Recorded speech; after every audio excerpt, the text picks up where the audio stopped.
في رمضان 2023 ما فماش إعادات مسلسلات درامية في القنوات التونسية. هذاك علاش قاعدة نعاود في مسلسل مايسترو. ملا درة زروق وملا غانم الزرلي، بصراحة أداء طيارة وإخراج ممتاز لأسعد المسلاتي. باباراتزي، في بالك اللي النجوم اللي حكيت عليهم مازلت تنجم تتفرج فيهم؟ أما تحب تعرف فينا الجينيري. الانتاج الدرامي السنة اقتصر على زوز مسلسلات اللي هما الجبل الأحمر والفلوجة.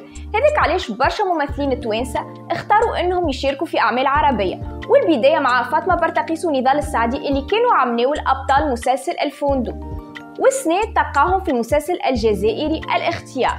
أما الممثلة والسيناريست رابعة السيفي فباش نتفرجوا فيها في المسلسل الليبي المتاهة في الجزء الثاني، والممثلة سميح السنكري تلقاوها هي زادة في المسلسل الليبي السرايا في الجزء الثاني في دور فاطمة القرمنلي. ومن المغرب العربي نمشيو توا لمصر وين نلقاو الممثلة درة زروق تشارك في بطولة مسلسل الأجهر مع عمرو سعد.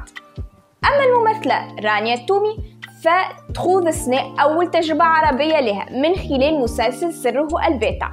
أما الممثلة فريال يوسف فبعد ما غابت عن الموسم الرمضاني ترجع السنة في رمضان 2023 من خلال مسلسل ليل أم البنات. أما الممثلة عايشة بن أحمد فتشاهدوها السنة من خلال مسلسل مذكرات زوج. من مصر نمشيو توا للبنان وين شفنا الممثلة القديرة فاطمة بن سعيدان والممثل بلال التونسي يشاركوا في مسلسل للموت الجزء الثالث اللي تصور جزء منه في تونس.